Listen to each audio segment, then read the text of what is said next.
সবাই যখন হচ্ছে পদ্মা সেতু নিয়ে অনেক তোলপাড় শুরু করতেছে এবং সবাই পদ্মা সেতুতে যাচ্ছে, তখন আমি যাচ্ছি যমুনা সেতু দিয়ে। বাস থামিবে, এখানে থামে মানুষ কই যাবো, রাস্তায় তো নাকি।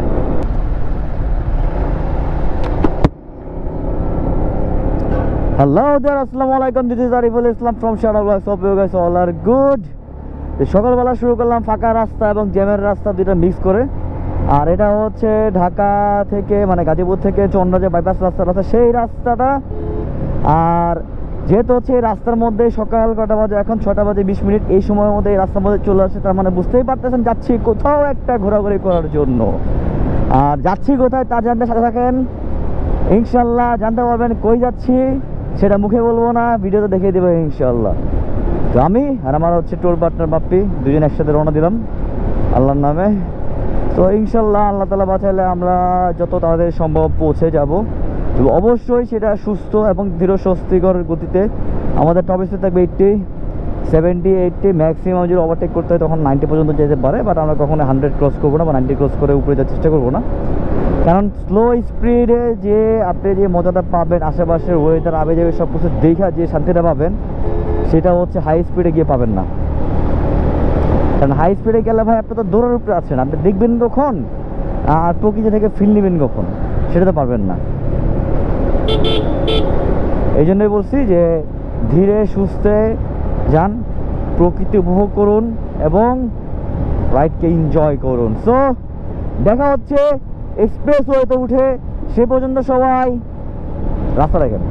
অ্যান্ড আবারও এগেন শুভ সকাল, সূর্য উঠে গেছে আমার পিছনে আর রাস্তা মোটামুটি ভালোই ফাঁকা আছে। অলরেডি চলে আসছে হচ্ছে চন্দ্রার দিকে। এখান থেকে হচ্ছে ঢাকা 49 কিলো, নবীনগর 17 এবং টাঙ্গাইল 39 কিলোমিটার এবং রংপুর 267 কিলোমিটার। তো ইনশাল্লাহ চলেন আগায় যাই। এটাই হচ্ছে সেই চন্দ্রা ফ্লাইওভার বাইপাস রোড।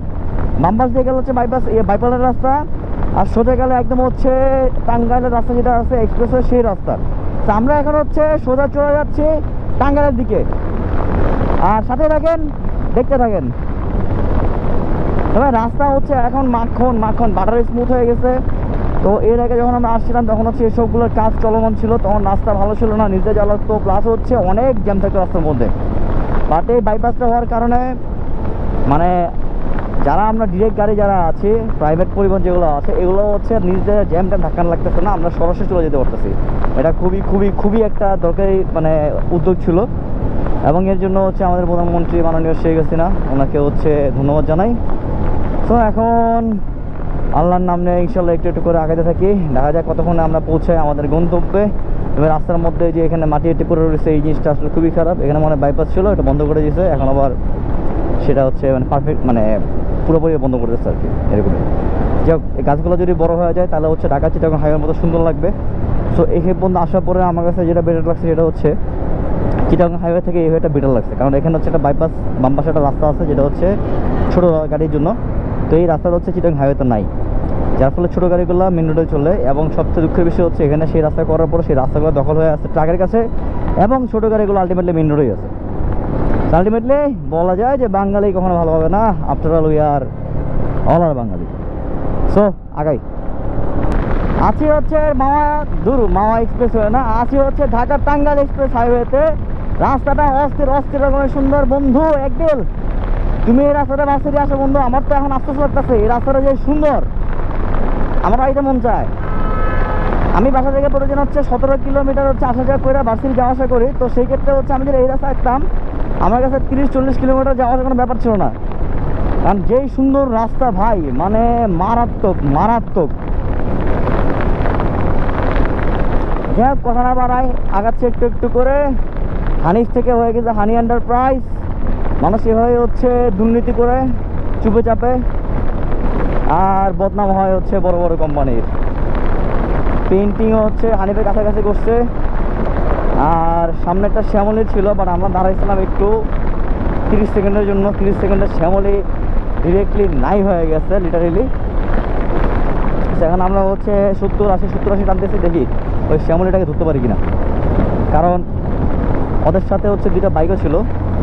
ধরতে পারলে মোটামুটি হচ্ছে আমরা 3-4 জন এসে যেতে পারতাম, কিন্তু ওরা টোটালি অনেক অনেক অনেক আগে গেছে। অনেক দিনের হচ্ছে ইচ্ছা ছিল, স্বপ্ন ছিল যে এরকম উত্তরবঙ্গের রাস্তাতে ঢুকবো, কিন্তু রাস্তার হচ্ছে দুর্দশা, প্লাস হচ্ছে রাস্তার কাজ চলমান ছিল, সেই জন্য আর কি এদিকে ঢোকা হয় নাই। তো এখন যেহেতু হচ্ছে মোটামুটি যমুনা সেতু পর্যন্ত রাস্তা ক্লিয়ার হয়ে গেছে, তো আজকে দেখি কতটুকু যাওয়া যায়। ওই পর্যন্ত আসলে যাবো, পিছনে আছে পাপ্পি। তো দেখা যাক। ফার্স্ট আমাদের ডেস্টিনেশন হচ্ছে টাঙ্গাইল, তো টাঙ্গাইলের পরে বাকিটা সাসপেন্স থাকে। তো এক্সপ্রেস ওয়ে হচ্ছে এনজয় করতে করতে করতে করতে একটু একটু করে আগাচ্ছে হচ্ছে আমাদের গন্তব্যের দিকে। আর রাস্তাঘাটে আসলে দেখে তেমন কিছু বলার মতো খুঁজে পাচ্ছি না, কারণ রাস্তার মানে সৌন্দর্য এতটাই মনোমুগ্ধকর যে আসলে আমি মুগ্ধ হয়ে গেছি। তো যেহেতু হচ্ছে আমি রেগুলার লং ট্যুর করতে পারি না, তো অনেকদিন পর লং ট্যুর করা হয়, তো সেই ক্ষেত্রে হচ্ছে এই ট্যুরটা হচ্ছে আমার কাছে মোটামুটি একটি স্পেশাল একটা ট্যুর। কিন্তু একটু টেনশনে আছি যে আমার ভয়েস রেকর্ডটা ক্লিয়ারলি আসতেছে কিনা, কারণ হচ্ছে আমার যে উইন্ডব্রেকার পরা আছে, উইন্ডব্রেকারটা আসলে প্রচুর নয়েজ করতেছে ভিডিও করার সময়। তো এখন হচ্ছে সামনে গিয়ে একটা ব্রেক নিব, আর 10 কিলো পরে তারপর হচ্ছে আমরা আবার রওনা দিব। তো ওই ব্রেকের মধ্যে হচ্ছে আমি উইন্ডব্রেকারটা খুলে ফেলবো, তাহলে ভিডিও করা যাবে না। আর রাস্তাঘাটে ট্রাকের চাপ বা গাড়ির চাপ তেমন খুব একটা নাই, মোটামুটি আছে। তবে যেটুকু আসলে আশা করে আসছিলাম যে এরকম ভয়ঙ্কর হবে, সেই বিষয়গুলো আসলে নাই। তো এইটা আসলে ভালো লাগতেছে। বাকিটা দেখা যাক আল্লাহ ভরসা কতটুকু কী হয় না হয়, ইনশাল্লাহ। আর তো ব্রেকে যে পরে আসতেছি, অলরেডি ঢাকা থেকে হচ্ছে 62 কিলোমিটার চালা চলে আসছে। মাঝখানে হচ্ছে ব্রেক দিয়েছিলাম, শান্তর সাথে দেখা করলাম, ওর সাথে কথা ছিল, সব শেষ করে এখন যাচ্ছে হচ্ছে টাঙ্গাইলের উদ্দেশ্যে। ক্যামেরাটা বন্ধ করে আবার অন করার কারণ হচ্ছে যখন এই রাস্তাটায় ঢুকলাম, আশেপাশে ধান ক্ষেত, আর রাস্তাটার মধ্যে ঢুকার সাথে সাথে একটা ঠান্ডা ফিল, যেটা সেই ঠান্ডা ফিলিংসটা হইলো। একটা পুরো ঠান্ডা বাতাস শরীরে লাগলো, মনে হইলো যে গরম থেকে এসির মধ্যে যখন আমরা ঢুকি না, পুরো ওইরকম একটা ফিল দিল। রান্না ভাই চাকে ছিল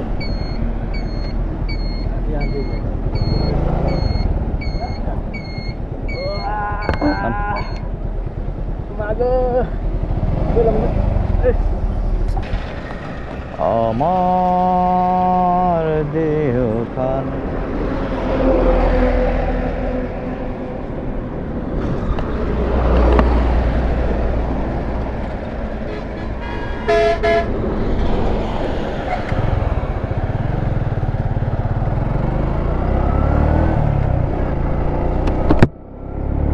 মূলত হচ্ছে আমার ক্যামেরাটা সামনে মাউন্ট করছিলাম, এই সামনে।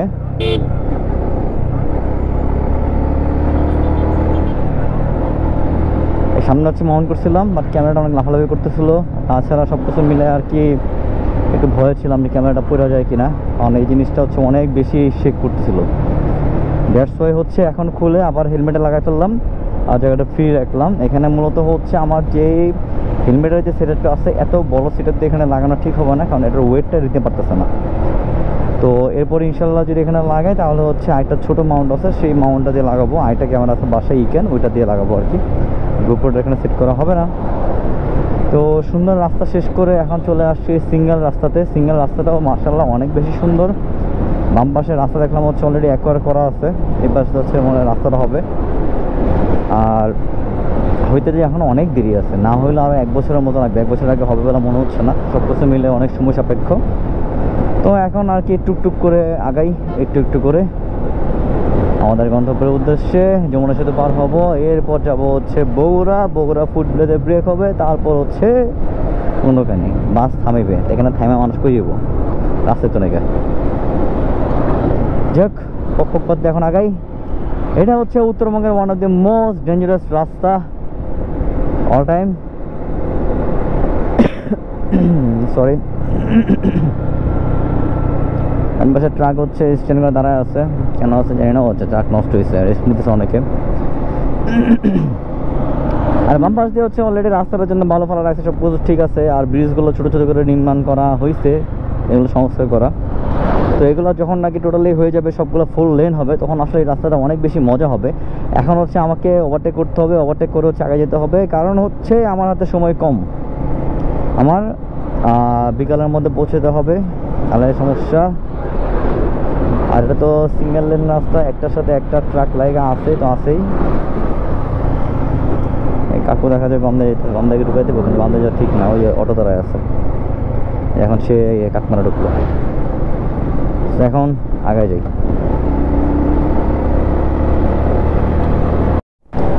উত্তরবঙ্গ হচ্ছে আসলে অনেক বেশি সুন্দর। এই জায়গাটা আসতে বেশি ভালো লাগছে। ওই যে তাল ধরে আছে, তাল নাকি বলে ছোটো ছোটো যে ধরে গাছের মধ্যে, তালের মতো কিছু একটা মজা লাগে খাইতে আর কি। হলুদ রকমের হয়, হলুদ না কমলা কালার ধরনের হয় আর কি। আর আশেপাশে হচ্ছে যে আপনার ধান ক্ষেতগুলো আছে, তো এগুলো আমরা ঢাকা শহরে আমরা দেখি না। এখন এদিকে প্রচুর রকমের ধান ক্ষেত আছে। এখন হচ্ছে ধান খাতে মানে ধান ক্ষেতগুলো ফাঁকা জায়গা হওয়ার কারণে যে ওয়েদারের যে তীব্র তাপদাহ সেটা হচ্ছে ফিল হচ্ছে না। একটা ঠান্ডা ওয়েভ শরীরে লাগতেছে, এটা খুব ভালো লাগতেছে। আর অলরেডি হচ্ছে ঢাকা থেকে আমরা 100 কিলো চলে আসছি, আরও 250 কিলো এখনও বাকি। ইনশাল্লাহ আমরা এটা মেক করব। আর আজকে গরমটা একটু তুলনামূলক বেশি, গরমের জন্য হচ্ছে আমাদের হচ্ছে একটু সমস্যা হচ্ছে। আমরা পানি খেলাম একটু আগে, তারপর হচ্ছে এখন আমরা সামনে যাবো, সামনে হয়তো পার হয়ে পরে হাতে হ্যান্ড গ্লাভ করতে হয়, নাহলে আমার চামড়া পুইরা যাবো। এমনি কালা মানুষ, আর চামড়া পুইরা আরও কালা যদি হয়ে যায় তাহলে দেখা যাবে আর কেউ বিয়ে করবো না আমারে। অ্যাটলিস্ট বিয়ে করার জন্য হইলেও সুন্দর হতে হবে, হ্যাশট্যাগ বিয়ে। আর ঈদের পরে আরও একটা বিয়ে আছে, সেটা হচ্ছে বাপির বিয়ে। এবং ঈদের আগেও আরও একটা বিয়ে আছে, সেটা হচ্ছে আমার নিউ নামে একটা বান্ধবী আছে, সেই বান্ধবীর বিয়ে মোস্ট প্রবাবলি। এখন দেখা যাক মোস্ট প্রবাবলি যে কার বিয়েটা কখন হয় এবং কোন সময় হয়, কার বিয়েতে যাওয়া লাগে, এটা আসলে এখনও কনফিউশন আছি আমি। দেখা যাক, কথাবার্তা চলতেছে দুইটাই। আর আমার বিয়ের কথা যদি বলি, আমার বিয়ের কথাবার্তার নামগন্ধ কিচ্ছু নাই। আমারও নিজেরও মুড নাই বিয়ে শাদী করার, কারণ হচ্ছে এখনই বিয়ে করলে জীবন বরবাদ। আমাদের হচ্ছে বিয়ে মানে আমার বিয়ে করতে হবে, আগে স্টাডি শেষ করতে হবে, পড়ালেখা শেষ করে পরে বিয়ে করতে হবে ইনশাল্লাহ। এর আগে হচ্ছে বিয়ে করা যাবে না, কারণ ভাই বিয়ে শাদীর পরেও মানে যদি আবার ভার্সিটি যাওয়া লাগে, তারপর যদি জব টপ করতে না পারি, বোরে নিয়ে ঘুরতে যেতে না পারি, তাহলে সেই বিয়ে করে বাসায় নিয়ে রাখার আসলে লাভ নাই। আর তাছাড়াও আসলে বর্তমানে বাংলাদেশের সমাজে যে সমস্যাটা সেটা হচ্ছে বিয়ের পরে মেয়েকে জামাই বাড়ি উঠাই দিবেই। জামাই কী করুক না করুক পরের হিসাবে। এখন কথা হচ্ছে মেয়েরা জামাই বাড়ি নিয়ে আসলে তাও কোনো সমস্যা নেই। সমস্যা হচ্ছে আমার আশেপাশের মানুষজন অনেক কথাবার্তা শোনাবে, সব কিছু মিলে আর কি, আর সেই মুডটা হইতেছে না। আর তাছাড়া আরও কিছু সমস্যা আছে, যে সমস্যাগুলো এখন বলতে যাচ্ছি না। আরও কিছু কাজ বাকি আছে, যে কাজগুলো শেষ করতে হবে, তারপরেই বিয়ে করতে হবে, তার আগে বিয়ে করা যাবে না। হ্যাশট্যাগ নো বিয়ে।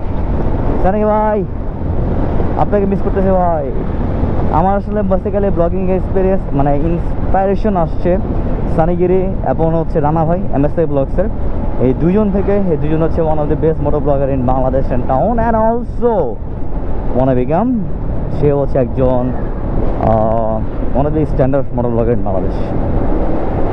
স্ট্যান্ডার্ড বলতে আসলে ওরকম না আর কি, একটু ডিফারেন্ট টাইপের মোটর ব্লগিং টাইপের যারা পছন্দ করে, একটু পস্ট টাইপের বা কর্পোরেট টাইপের, তারা হচ্ছে ওই অনবিগান্তে ব্লগ দিতে পারেন। আর এছাড়া সানি ভাই MSI ব্লগস, তারা তো হচ্ছে মাটির মানুষ, প্রাণের ভাই ব্রাদার। আর MSI ভাই তো হচ্ছে আমাদের এলাকার রানা ভাই, বা তারা কেউই হচ্ছে আমাদের সাথে নাই। এখন হচ্ছে ইনশাল্লাহ আমরা আমাদের যাত্রাপথে যেতে থাকি, আমাদের গন্তব্যে একটু একটু করে। আর এটা হচ্ছে বাজার এরিয়া, তাই স্পিড লিমিট আমার হচ্ছে মোটামুটি 60 আশেপাশে রাখতেছি। বাজারে যখন পার হয়ে গেলাম, এখন টান দিব। আর একটু একটা মাইক্রো গেল, যেরকমভাবে টান দিয়ে গেছে একটু রিস্কি ছিল। আর পাশ দিয়ে হচ্ছে রেল লাইন, তো কপাল ভালো হইলে রেল লাইন দেখতে পারবেন, মানে ট্রেন যাচ্ছে। আর কপাল খারাপ হলে কিছু করার নেই। আর আমাদের যেহেতু কপাল খুবই ভালো, তাই কোনো ট্রেন নাই। আর ট্রাকের প্রচুর চাপ গরু নামাচ্ছে।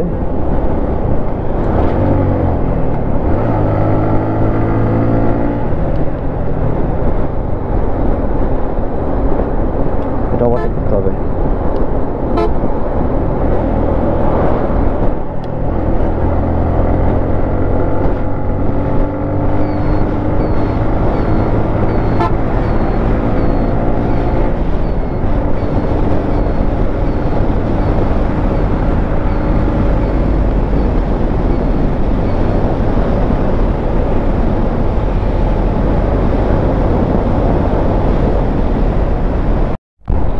দেখছিস বড় জ্যাম।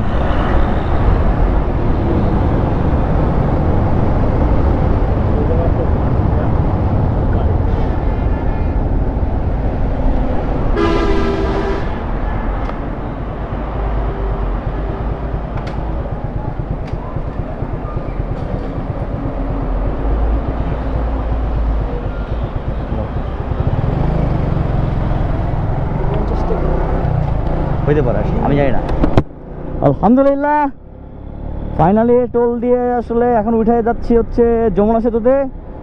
সবাই যখন হচ্ছে পদ্মা সেতু নিয়ে অনেক তোলপাড় শুরু করতেছে এবং